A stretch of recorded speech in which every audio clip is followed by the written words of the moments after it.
is Henri Arslanians, and really my passion and my focus in life is the future of money, especially on cryptocurrencies. And today my goal is very, very simple. I want to share with you all some of the latest global developments that we are seeing, and hopefully empower you with this information, and then let you make your own decision on what the impact could be, not only on the future of finance, but on the future of money, not only for yourselves, but also for the various organizations you're involved in. But before I start, I want to give this warning that I give to all the conferences around the world. If anybody today, next week, or anywhere in the crypto space tells you they're an expert in crypto, you see a door there and you run away. I can tell you I spend 24/7 of my time in this space, and I can tell you I have absolutely no idea where this space will be 1 month from now, especially after the week that we just had. Because obviously the space works in dog years. A week in the space is like 7 weeks in a normal world. And what a week we just had. And this is why today I'm just going to focus on these 5 developments. That's it. Nothing more, nothing less. And we're going to discuss them and what the impact could be. First one, the big elephant in the room, the fallout after X. Make no mistake, until these events the last couple of weeks, we were having gradual entry of institutional players in the space. You know, there was a lot of very positive drivers why this was happening. Well, for many of them, let's face it, crypto represented a new source of revenue, like many of the speakers you just saw. But also we had a lot of demand from existing clients, not only from sovereign wealth funds, but also corporates, other players in the space. And the industry was becoming more institutionalized. We're starting to see a lot of the big crypto firms get their SOC 1s, SOC 2s, big for audits, and other kind of controls they're putting in place. Regulatory clarity. As a lawyer, I love that. Today, according to Cambridge University, only 5% of regulators do not have a team working on crypto. Even elements like tax, nobody likes to talk about that, but very important. We're starting to get some advances in the space. Even topics like ESG, especially following the merge of Ethereum a couple of weeks ago, were becoming a bit more easy for institutional capital, pensions and sovereigns to at least explore the space while remaining true to some of the values they have in place. But then, last week happened. And make no mistake, this will have an impact. If some of the allegations that are alleged now are true, expect regulatory enforcement, arrests, but also the process of a Chapter 11 will go on for many years. If Lehman Brothers took over a decade, I can guarantee you FTX is more complicated. Increased regulatory activity. I've been in the crypto space now since 2013, and we have seen all the different cycles of crypto regulations coming in. We're definitely going to see this going to catalyze and accelerate the regulatory enforcement activity in the space. And unfortunately, contagion. Some of the saw the news today of other players starting to fall. This is to be expected, and unfortunately, the worst may not be there. But the worst is on a personal level for all of you. Many of us who have been in the community for many years have had the "I told you so." What's happening, that Bitcoin thing you're looking at? Unfortunately, we're going to continue getting that. And those friends who haven't reached out to you in a couple of months are probably going to reach out to you again. But the good news is there's a lot of positive developments going on. Those players who spent the time, the energy, and the money to become best in class, be reputable, hopefully should benefit. We will have, ironically, some of the good things that we've seen in the centralized space, governance, transparency, processes, actually come in the crypto space as well. More reporting, more transparency. But one thing I can guarantee you, the era of kids running the show, where being in a short in t-shirt is seen as a cool thing, hopefully will come to an end. And what this means is, I can tell you, and I know many of you in the room who have been in this space for many years, we've faced many challenges in the past as an industry, but we have always come up stronger, and I guarantee this time will be the case as well. I'll give you some examples. DeFi, the world is centralized finance. Actually, the delivery of financial services with no financial intermediaries.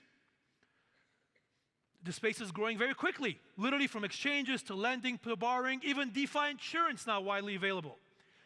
The space is now around $50 billion. Yes, it was almost $200 billion. You can say it fell to 25% of what it was, but let me remind you that on January 1, 2020, 2 years ago, there was less than $1 billion in DeFi. And now we're at 50. And despite all the problems we've had in recent weeks, DeFi continued to operate as it should. And yes, the reason obviously is permissionless, it's open to anyone, the code is public, it's open source, allows people to verify and actually avoid some of the challenges we've had. But what's really exciting is you're even seeing some of the large players now experiment with DeFi.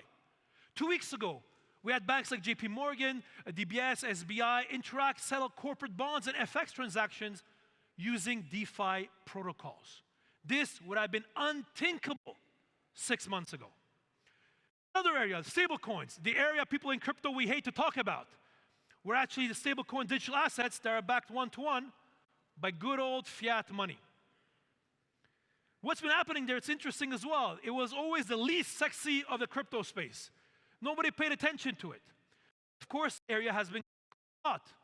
Again, on January 1, 2020, we had less than $5 billion in stablecoins. And now, we're over 140 billion. And actually, there's a lot of benefits there. Not only obviously they allow cross-border payments for hedge funds like ours. When markets get choppy, we're able to go into them and actually stay in digital asset space without leaving the crypto ecosystem. But also there's actually practical use cases that many try to use. Libra, that we like to shit on right now, was really allowing to enable moving money around the world. In the same way that I'm able to send you a WhatsApp message or email, doing it actually for free around the world 24/7. Yes, it collapsed. But actually what's happening, some of the use cases that we are seeing today, in the remittance space, for example, where today the total fee of a cross-border transfer is around 7%. And by the way, it's double-digit in many emerging countries, we're able to address some of these issues with stablecoins. Again, this innovation is not going away, and these are areas that will continue to see the usage and the growth over the next couple of months. Although there are very serious risks. Today, if I was a central bank governor of a non-G20 country, think about people in Turkey, in Argentina, I would be worried about stablecoins. Why? Because if dollarization is always a risk, when it's so easy as in a stablecoin, it accelerates the risk even more. Let's talk about central banks, the good old enemies of the crypto ecosystem. Today, if you're a central banker and you love Bitcoin, you're crazy. This is a bit like a taxi driver being excited to see Uber or Careem come in the market. But central bankers are smarter. They said, hey, there's a lot of these benefits that we see in digital assets that we can actually bring inside our ecosystem. Today, let's not forget, there's really two kinds of central bank money. The good old cash, my good old fiat money, the reserves that your lovely bank holds at the central bank. And what's really exciting is that all of us in the room, we're the lucky generation who's going to see a third form of central bank money, the CBDC. This is a moment actually our kids and our grandchildren will ask us about. And really, obviously, there's a lot of benefits we're able to get. There's a lot of downside, don't get me wrong. But actually being able to see the exact economic activity of a certain economy. Knowing how much money today people are spending in Abu Dhabi in restaurants. Combating tax evasion or money laundering. Things that literally become impossible with CBDCs.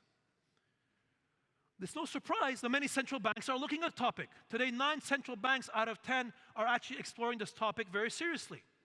And of course, the CBDC world is pretty vague. We have wholesale, retail, wholesale CBDC between the central bank and the member banks. But what's really important is the world of retail CBDC, where public will be able to touch and have a third form of central bank money. And there's a lot of developments in the space. Countries like the Bahamas, Nigeria, but also China, where today literally China is probably a couple of years ahead when it comes to the space. And a couple 100 million people, just last week they announced a new pilot where 360 million people in 4 Chinese provinces will start actually using ECNY. But of course, it brings up a lot of debates. First one being privacy. Yes, we can combat money laundering, but how much as a citizen I'm happy to sacrifice my privacy? But this is an area where actually this space will move forward, whether we like it or not, and as the crypto community, this is something we need to keep an eye on. And I'll finish it off with obviously what's happening in Web3. There's been obviously a lot of developments in the space, like we all know. From obviously Web 1 to Web 2, where we are now. Where literally a lot of large tech firms controlling the space.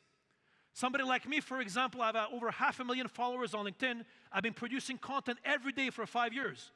If tomorrow morning, Twitter doesn't want me, LinkedIn doesn't want me, or YouTube, they cut me off.